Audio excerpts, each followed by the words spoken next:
Hey guys, congratulations and thanks so much for your time. Christian, I wanted to ask you, the pressure of, they've made you the face of this World Cup. I don't think it's anything you ask for. You're doing a lot of promotional spots and things like that. I'm wondering if you feel the pressure of that, does it affect you at all? And just the time that you have to spend doing all these promotional things, is it wearing you out? No, I feel like I've been asked this question so many times, so I'm not going to get into it anymore. I mean, there's pressure. It's a World Cup. I understand. That's what people have to do. They have to find ways to put pressure on the players, and I get it. I'm really grateful to be in this position. It's exactly what I want. I have a chance to help my country to perform at a World Cup, and I'm lucky. And when it comes to the promotional things, I mean, it's not something I love. I mean, you guys know me by now enough that I'm not like the most outgoing guy. I love to do all these types of things, but you only have a World Cup in your home country once in your life. So I'm going to take advantage of these opportunities, and I'm grateful I get to do this.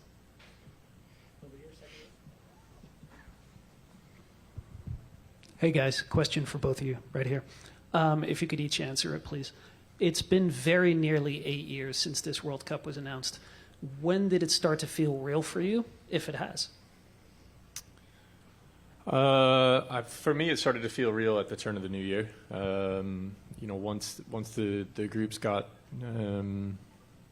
sorted out in December and announced, and then as the new year turned, that's for me, that's when it became okay. It's on our doorstep now, and the seeing all the different branding and things that are being put up around the country. It's made it that much more real in the past couple of weeks. I think I've kind of felt it on the horizon. Obviously, you're focusing on what you're doing at your club, but I'd say once I got here and kind of was with the team and felt these fans and the support around and the buzz around the World Cup is, I guess, when I really started to feel it, I guess, if I had to pick a moment. Question for both of you. Obviously, second World Cup for both of you. But when you got the word that you were on the team, what was the overriding emotion? And that these last few weeks had some stress involved just in the lead up to this announcement. I'm usually a pretty cool customer, but yeah, there was definitely some anxiety, some nerves, going on in the last couple of weeks. But it's one of those that when you want something so bad and you want to be a part of something that's much bigger than yourself, that tends to happen. So definitely a lot of. For me, I'm not overly emotional, but it was definitely a relief, and there was a little bit of quivering for sure with my family when I found out. Yeah, I mean, he said it. We want this so bad, so if you're not a little bit nervous, you don't feel it a little bit, you don't care. So we care so much, and yeah, it means a lot to us. We want to do our best, represent this country best we can, and yeah, the nerves are there. You get the excitement. You feel those jitters. And now that we're here, hopefully we can just try to live in the moment and do the best we can. Hi, here, Christian. Here. First row. I'm Jan Tellez from FA News Agency. I wanted to ask you, which objectives do you have in this World Cup as a team, qualifying group stage, reaching quarterfinals, round of 16, if you can tell me a little bit about it. Thanks. Yeah, I mean, for us, there's no reason to put an exact target of what's a successful World Cup. I don't really like to do that. For us, there's really multiple stages. First is the group stage. We have to go game by game. We want to get through the group stage. That's goal number one. Once we can knock that off and accomplish that, then we go into the knockout rounds, and it's game by game. And you're never going to be happy going out whenever you go out. So we're gonna do the best we can. We're going to compete, and, we can decide after how we feel about how we did. Yeah. Christian right here on the left side. Andy Jones, Believe Network. From the Pop doll collection that's been growing to Hershey having your full name on it, what's been the coolest promotion for you in this full build-up of many great promotions, and how was it like being on stage with Gunna performing on that stage there? When it comes to the sponsors, I think you nailed it with the Hershey's one. For me, is obviously just something really close to home. Growing up in Hershey, being kind of on a chocolate bar, I think that was the one that kind of hit me the most. Like just special for me. I mean, to see that even more so for my brother and my mom, and they're all so excited. And then Gunna, yeah, I didn't see that coming at all, honestly. So they surprised me with that one. So they got they got him out. That was a pretty cool performance. I had to get my phone out and take a video. I got excited, so it was Unlike other things, we kept Gunna a surprise. Yeah, so it was pretty cool. Yeah, go ahead. Christian, just curious where you are health-wise, and how confident you are that the goals are going to come, now that you're back with the U.S. team. And sorry, Tim, I also want to ask you, now that the team has been selected, is it easier in a way? Like obviously there's some nerves and stuff in the lead up, but now the group. Like, does that help in a way just get you focused on the task at hand? Thanks. Yeah, I don't even remember the question about if the goals are going to come. Your health. Or what. Yeah, health. Yeah, health feels great. Tyler. Health feels great. Yeah, going into the tournament, so looking forward to that and feeling great. And yeah, I'm confident that good things are going to come. We have all the opportunities ahead of us, and you make a couple good plays in a tournament like this, and yeah, things change fast. Honestly, it didn't really matter what or who was going to be in the 26. I think everybody knows what the standards and expectations are with Mauricio and his staff, and I think it allows really everybody individually to now say, okay, this is where we are. This is what we have to do. This is what we need to do. But that would have been the case no matter who was here.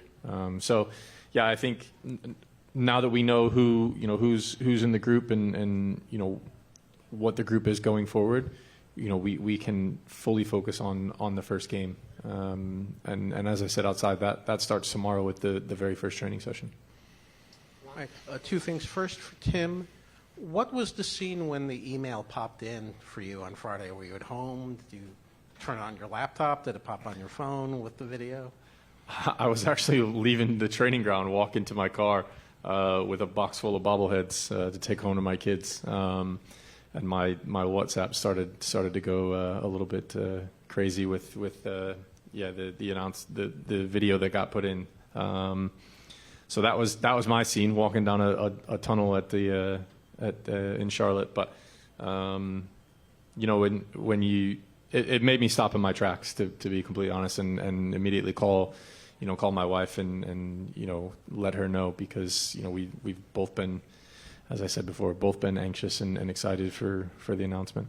And for both of you, or either, has there been any contact with the players who didn't make it, with either conversations of consolation or text messages? Not up to this point. There will be. There's so many group chats, that have been formed over the past year and a half, 2 years.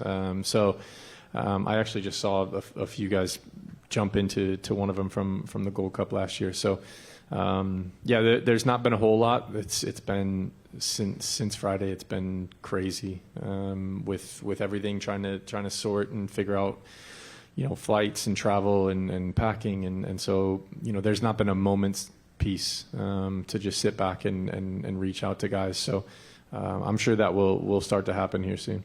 Christian, where were you when you got the WhatsApp? I was also at the training ground, just relaxing, kind of in my room there, and then saw the group message pop up and got excited for sure. It's a huge honor. Go straight back to your set.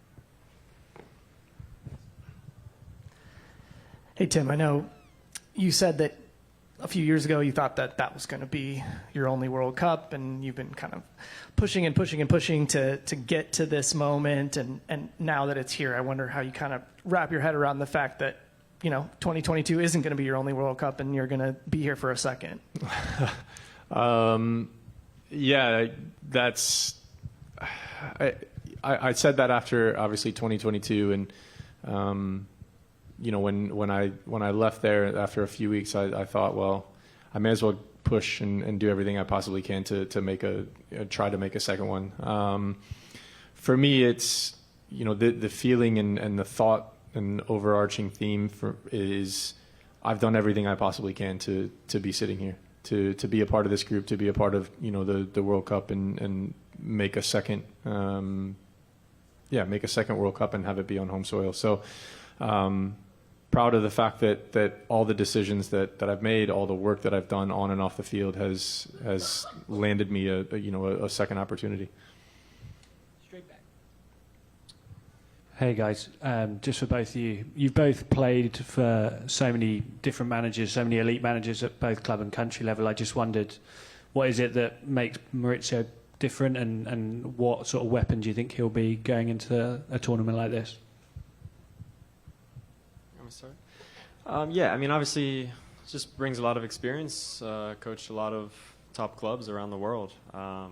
And going into a tournament like this, you know, he'll be relaxed and ready to, give us the right game plan, get us motivated and ready to compete. I think that's what he's best at, and we're going to be ready. I think the one of the things that I've noticed over the past year and a half, 2 years, is he knows when to press buttons, and he knows how to connect everybody. He puts us into situations where we're able to feel very, very close and connected on and off the field, and that translates, you know, to guys putting in that extra work, the extra effort. He knows when it's time to work, and he demands the work and demands the focus and demands the intensity. But then at the same time, you know, as you wind down, he can step back, and as we're off the field, it's calm. So being able to manage really, and understand when is a time to push and work, and when is a time to bring guys together and bring them closer, is a really incredible tool, you know, in his armory to use for this group and everybody that he's worked with. Okay, we'll do one more for Christian and Tim, and then we'll be Weston and